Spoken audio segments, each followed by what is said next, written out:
Hello viewers, আসসালামু আলাইকুম। আবারও চলে আসলাম নতুন আরেকটি ঈদ স্পেশাল রেসিপি নিয়ে আপনাদের মাঝে। কম বেশি কিন্তু আমরা সবাই ঈদের সময় সেমাই দিয়ে বিভিন্ন রকমের মজাদার ডেজার্ট তৈরি করে থাকি। তো ঈদের সময় সেমাইয়ের যে কোনো ডেজার্ট কিন্তু আমাদের রেসিপিতে থাকেই থাকে। তো আজকে আমি লাচ্চা সেমাইয়ের একটি ডেজার্ট তৈরি করে দেখাবো, দুধে ভেজানো লাচ্চা সেমাই। আর এই সেমাইটা খেতে খুবই মজা হয়, একদম ক্রিমি একটা ভাব আসে। তো আমি যেভাবে ঈদে লাচ্চা সেমাইটা তৈরি করে থাকি আপনাদের সঙ্গে সেই রেসিপিটা এখন আমি শেয়ার করে দেখাবো। তো এর জন্য আমার লাগবে লাচ্চা সেমাই। এখানে আমি বনফুলের লাচ্চা সেমাই নিয়ে নিয়েছি। আপনারা চাইলে যে কোনো ব্র্যান্ডের লাচ্চা সেমাই নিয়ে নিতে পারেন। তো আমি কিন্তু এখানে ব্র্যান্ডের প্রচার করছি না, আমি যেটা দিয়ে তৈরি করব সেটাই আপনাদের দেখিয়ে দিচ্ছি। তো আপনারা আপনাদের পছন্দ অনুযায়ী নিয়ে নিতে পারেন, কোনো সমস্যা নেই। আমি এখানে এক প্যাকেট কিন্তু নিয়ে নিয়েছি। আর এখানে নিয়ে নিব আমি 1 লিটার লিকুইড দুধ। এখানে আমি 1 লিটার গরুর দুধ নিয়ে নিয়েছি। আপনারা চাইলে গুঁড়া দুধ দিয়েও কিন্তু এই রেসিপিটা তৈরি করতে পারেন। তো আমি এখানে 1 লিটার দুধ নিয়ে নিয়েছি, সেজন্য আমি এখানে দিয়ে দিব 1.25 কাপ পরিমাণ গুঁড়া দুধ।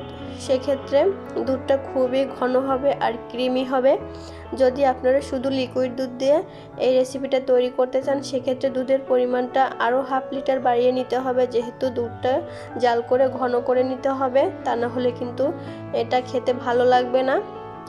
আর এখানে আমি ফ্লেভারের জন্য দিয়ে দিব 3টা এলাচ, মুখটা ফাটিয়ে দিয়ে দিয়েছি।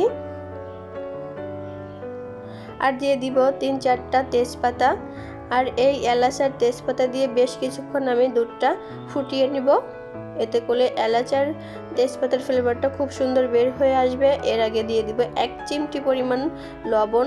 মিষ্টি জাতীয় যে কোনো খাবারে আমি সামান্য পরিমাণ লবণ অ্যাড করি, এতে করে মিষ্টির স্বাদটা আমার কাছে খুবই ভালো লাগে। আপনারা চাইলে নাও দিতে পারেন, যারা পছন্দ করেন না তারা স্কিপ করে যাবেন।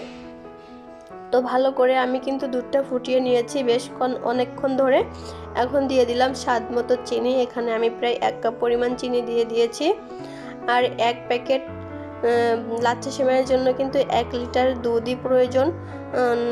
যদি আপনারা গুঁড়ো দুধটাই অ্যাড করেন সেক্ষেত্রে 1 লিটারই হয়ে যাবে। আর যদি শুধু লিকুইড দুধ দিয়ে তৈরি করে থাকেন সেক্ষেত্রে কিন্তু 1.5 লিটার দুধ নিয়ে ঘন করে 1 লিটার করে নিতে হবে। যদি আপনারা লাচ্চা সেমাইয়ের পরিমাণটা মানে টেক্সচারটা যেমন রাখতে চান শক্ত কিংবা একটু জুসি, সেক্ষেত্রে দুধের পরিমাণটা কমিয়ে বাড়িয়ে নিতে হবে। তো এখানে আমি একটি ছাঁকনি দিয়ে দুধটা ছেঁকে নিব। যেহেতু এখানে আমরা তেজপাতা এলাচ দিয়ে দিয়েছি, সেটা আমরা ছেঁকে বাদ দিয়ে দিব, কারণ এটা সেমাইয়ের ভিতরে থাকলে খেতে মুখে পড়লে বা দেখতে ভালো লাগবে না, সেজন্য কিন্তু এটা আমি ছেঁকে বাদ দিয়ে দিব।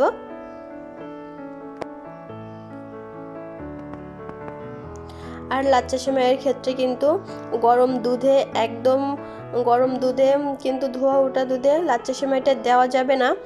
দুধটা যখন একটু ঠান্ডা হয়ে আসবে বুঝতে পারবেন যে দুধ থেকে ধোয়া ওঠাটা বন্ধ হয়ে গিয়েছে বা সামান্য পরিমাণ গরম রয়েছে, সেই সময়ে কিন্তু লাচ্চা সেমাইটা দিতে হবে। তা না হলে কিন্তু লাচ্চা সেমাইটা একদমই জাউ হয়ে যাবে, খেতে একদমই ভালো লাগবে না।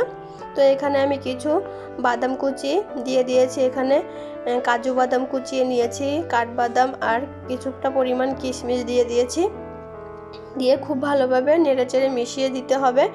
এখন আমি দুধটা বেশ অনেকক্ষণ আমি ঠান্ডা করে নিয়েছি। যখন দুধটা হালকা গরম থাকবে সেই সময়ে কিন্তু আমি এই লাচ্চা সেমাইটা দিয়ে দিব এর উপরে। অবশ্যই লাচ্চা সেমাইয়ের ক্ষেত্রে কিন্তু এই টিপসটা ফলো করতে হবে, তা না হলে কিন্তু পারফেক্ট লাচ্চা সেমাই কিন্তু তৈরি করতে পারবেন না। দেখুন আমি সবগুলো দিয়ে হালকাভাবে এটা নেড়েচেড়ে মিশিয়ে দিব দুধের সঙ্গে। খুব বেশি নাড়াচাড়া করার প্রয়োজন নেই। এখন এটা আমি কিছুক্ষণ রেখে দিয়েছিলাম, দেখুন আধা ঘন্টার ভিতরে কিন্তু এটা সেট হয়ে গিয়েছে। এখন উপর থেকে আমি আরও কিছুটা বাদাম কিশমিশ দিয়ে পরিবেশন করে দিব, দেখতে খুবই ভালো লাগবে সেজন্য। তো অবশ্যই একবার আমার এই রেসিপি ফলো করবেন। তো খেতে কিন্তু খুবই মজা হয়েছিল। দেখেই বুঝতে পারছেন কতটা সুন্দর হয়েছে। তো আমার ভিডিওটি যদি আপনাদের ভালো লাগে অবশ্যই একবার হলেও ট্রাই করবেন আর কমেন্টসে জানাবেন কেমন হয়েছে। আর লাইক দিতে কিন্তু একদমই ভুলবেন না, কারণ আপনাদের একটা লাইক আর কমেন্টস আমাকে অনেক বেশি উৎসাহিত করে। আমার ভিডিওটি দেখার জন্য সবাইকে অসংখ্য ধন্যবাদ। আল্লাহ হাফেজ।